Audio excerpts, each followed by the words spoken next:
Pero ngayon na marami ka ng pinagdaanan sa life. Yeah. So, reality ng buhay lang andyan. And nagiging mas mahirap na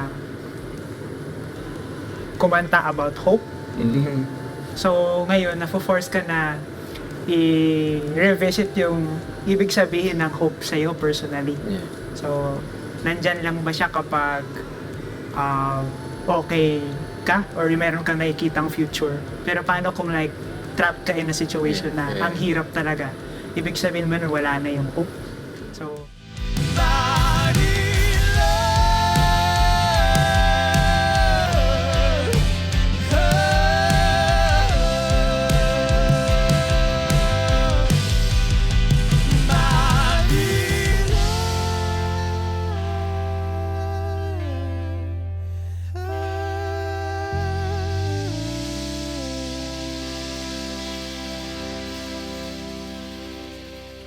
Yeah. So now that we've talked about Marilag and it being about hope, let's talk about tahanan. Okay? Kukote ko yung gusto kong lyrics dun sa song. Okay. Love. Yan. Ito na. Sinasabi sa Munimuni, chapter hanggang dito na lamang ang iyong mga luha. Tama na, tahan na. Ayun. So, yun yung line na parang, oh my gosh. It reminds, lalo kang iiyak. Akala ko ba tahan na? Akala siya umiyak. Alam mo, like, it reminds me, ako, if I may share my my thoughts and experience about it. It feels like it's God's voice speaking to me na someday we're gonna be looking forward to that day where Jesus will be coming back and He'll wipe every tear from our eyes. Parang ako, oh my gosh, my present sufferings has come to an end. I'm with my God. I'm with the lover of my soul. So yun yung personal favorite ko doon. But I wanna hear rather. Saan nang galing yung hugot ng lyrics ng buong kanta na tahanan? Mismo yun, sinabi mo. Yun at yun, I promise. What? Okay, thank you so much. So, On the spot. Yes. Talaga? Yeah. Ang galing ng music now. That's the magic, quote unquote, for lack of better term. That's the beauty of music. You can relay messages like that. So ngayon naman, ikwento nyo na lang yung, kumbaga, hugot na, ay, sige, Lord, ganito pala yung gusto mo. Okay, ito sulat ko itong words na to. Ayun, doon na lang. Ikwento natin yung, kwento na yan. Go, Owen. OMG. Ano ba? Paano ba nasulat yun? Flashback. Charot. Nasulat siya one day na gumising ako ng sobrang saya. Ganun. So, after a season of like, sobrang lungkot. Ganun. Well, yun talaga yun. Ganun siya nangyari. Parang ilang minutes ko lang nasulat yun. Parang 30 minutes. Yun na yung song. Tapos, after nun, na-diagnose ako with bipolar disorder 2. So parang that explains yung parang may episodes ka of being sad. Tapos meron kang parang all of a sudden parang okay na lahat. Ganun. So, ganun lang siya nangyari. Di ko ma-explain pero yung song na to para siyang hindi parang, pero sa personal level, siya, letter from God, parang gano'n. Tapos yung, kung narinig nyo yung chorus na walang lyrics, ako yun na umiiyak, gano'n. So parang siyang conversation, pero si God mas may words. Tapos yung ako, walang words at all. Gano'n. So yun. That's really beautiful. It's very vulnerable, but it speaks volumes. Oh my gosh, thank you for writing that song. Ang ganda talaga. It's really, I mean it. And kanina parang, while I was driving, napakinggan ko siya ulit. Lord, pwede ba, nasa ako sa kalsada highway. Lord, pwede ba tabi ko muna, iyak lang ako. Teka lang po. It's really beautiful. Hanggang dito na lamang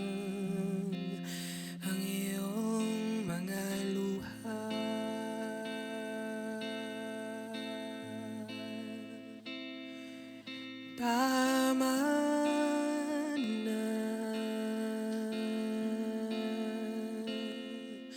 tahan na.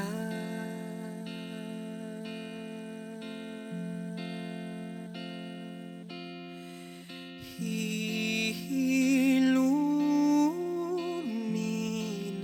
ang iyong mga sugat.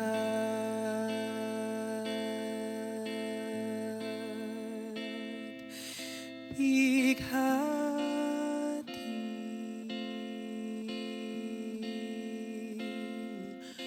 wakas na.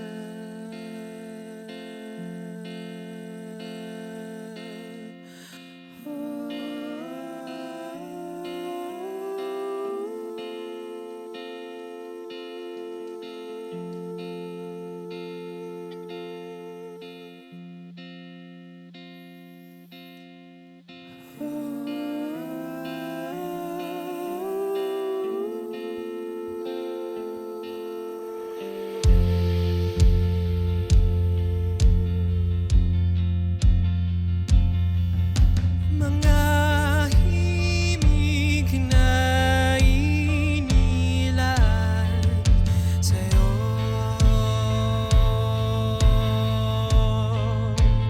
kunin at ibaon sa puso mo.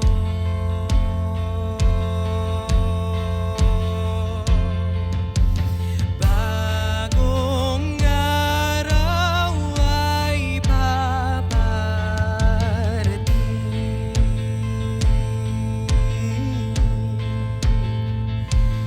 Hintayin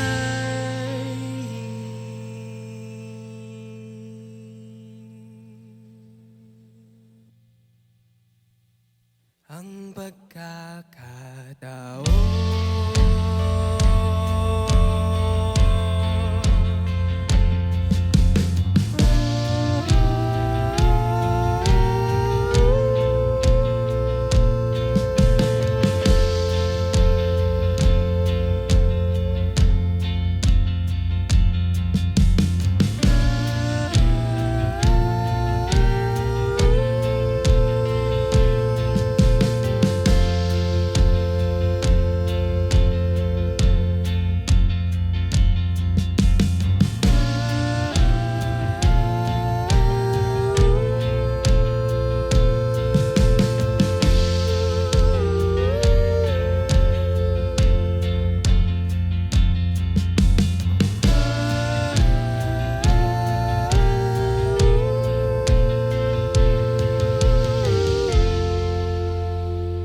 Nandito lang ako,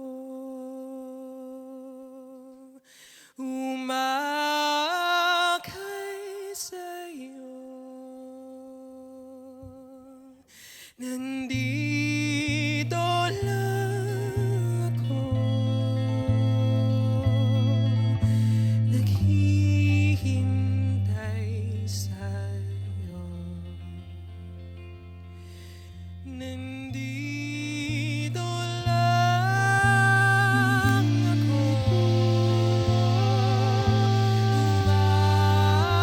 umaakay sa'yo.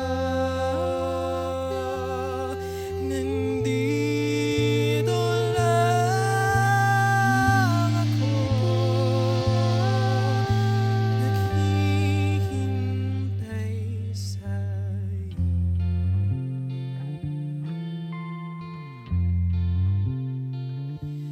Hanggang dito na lamang ang iyong mga luha.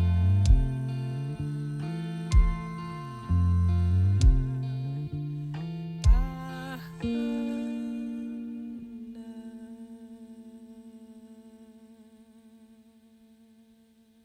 We've talked about challenges, hope, na yung pagtahan. Now, what role does music play when it comes to like going through the process of healing? Do you have any thoughts on that? Volunteer.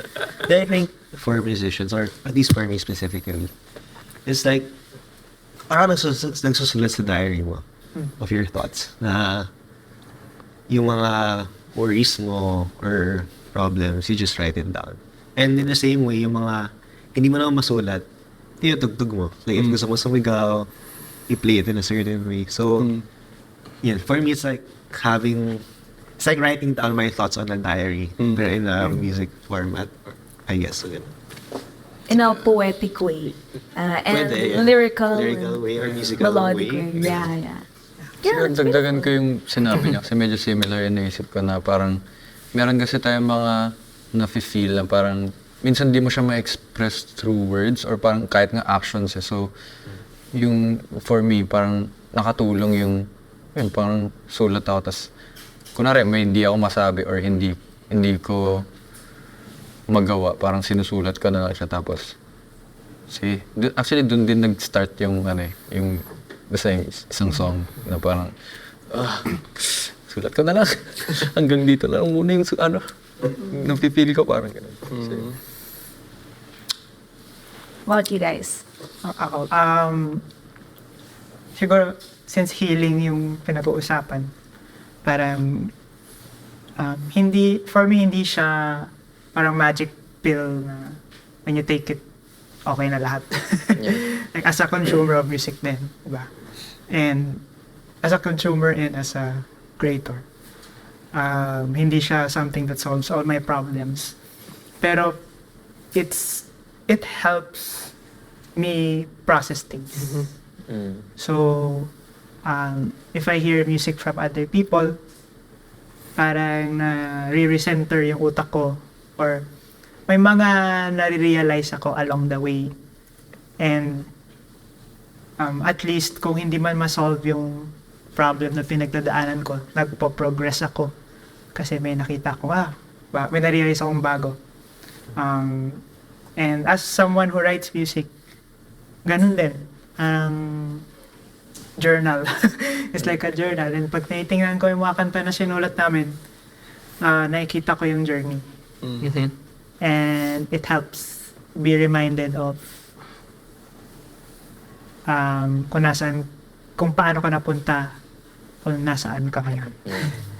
Exactly.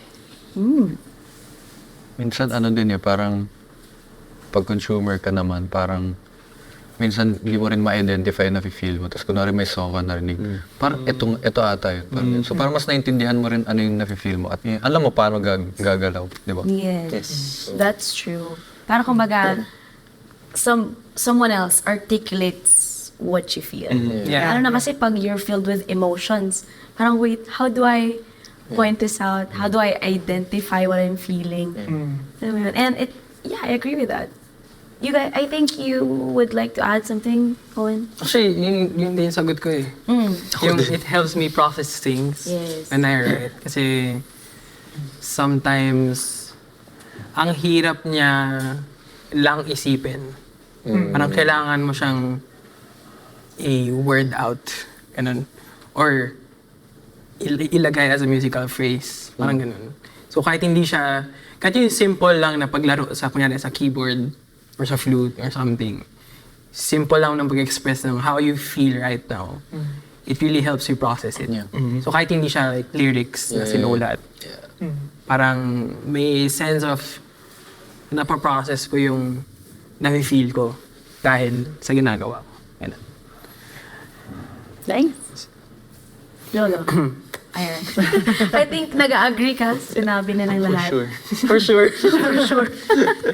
Now, I'd like to process. Wow. Ako tayo ma-process ko, like your answers. My takeaway from that is music helps us in healing because nag-journal natin, anong diary. It helps us point out and process our emotions and even articulate what we feel. So, I agree with that. And music talaga is such a beautiful gift. Yes. Yeah. No, kasi may mga bagay na, sanay naman ako magtagalog, sanay naman ako magsalita, pero for some reason, hindi mo lang siya maibuhos. And then, poof, there comes music. Specifically, Munimuni's music. And then, now I finally understand what I feel. So, now to those who have heard your stories and even your songs, do you have a message to those who are struggling, not just with their mental health, but even with their faith? So, any encouragement you'd like to share? As pero ako may. Kasi feeling ko mas maganda yung sabihin mo. So, unahan na rin. Save the best for last. Competition pa. Kumain sa tibdib. Anyway, I think, feeling ko for most people who, well, sa experience ko, most of the people na merong mental health Problems? Issue? illness, if we could say it like that. Parang at some point, magsa-struggle with faith. I mean, I feel like everyone naman talaga. Yeah. Pero like, ang based sa experience ko na personal experience, parang since meron ako bipolar disorder, parang I feel for them na gets ko kung bakit. Kasi it feels, parang yung na-feel mo, it doesn't match what you are believing in. Ganon. So, sometimes ganon talaga. And the best way to fight that is to have faith still. Ganon. Ang weird, no? Pero ganon kasi talaga siya. Parang, for example, sa context namin as a band, parang minsan ako parang ayoko tumugtog hindi kasi hindi ako okay. Pero yung just showing up, ganon, is a leap of faith. Ganon. Yung pag-practice ko kahit wala kaming gig, that's a leap of faith. Kasi hindi ko alam, in the future, kailanganin ko to or something. Ganon. So, I guess,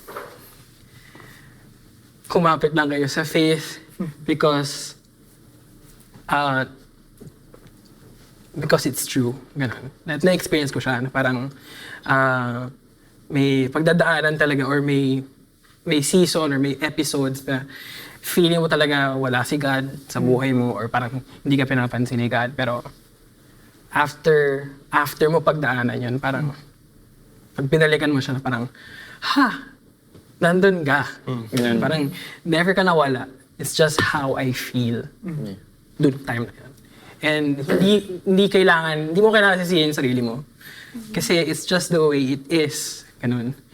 Hindi mo kasalanan na ganun yung ma-feel mo. It's just how you react on things. Because this world is imperfect, so like, may experience natin yung pagka-imperfect ng mundo. Yeah. As humans, as Christians. Yan. So, yan. Keep holding on to your faith. Yeah, Siya yung nawala. Mas maganda. Siya yung na-pressure sa'yo. Actually, yung keyword lang na nag-pop sa head ko is, ang laking bagay no, honesty. I think kasi, well, looking back sa life ko, parang there were times na parang,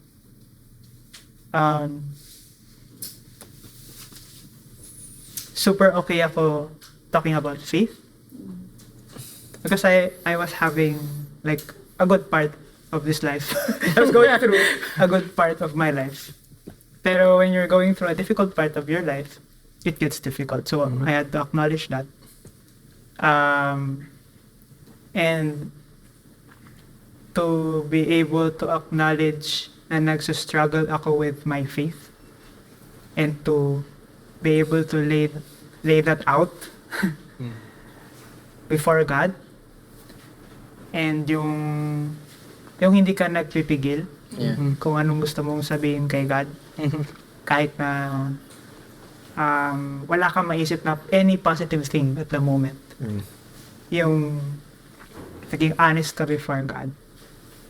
For me, going through that helps me a lot. I mean, syempre ma-realize ko lang yun after ko pagdaanan.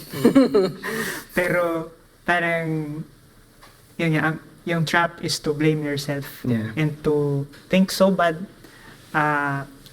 about both yourself and about God. Kasi duman kayo dun. Pero like,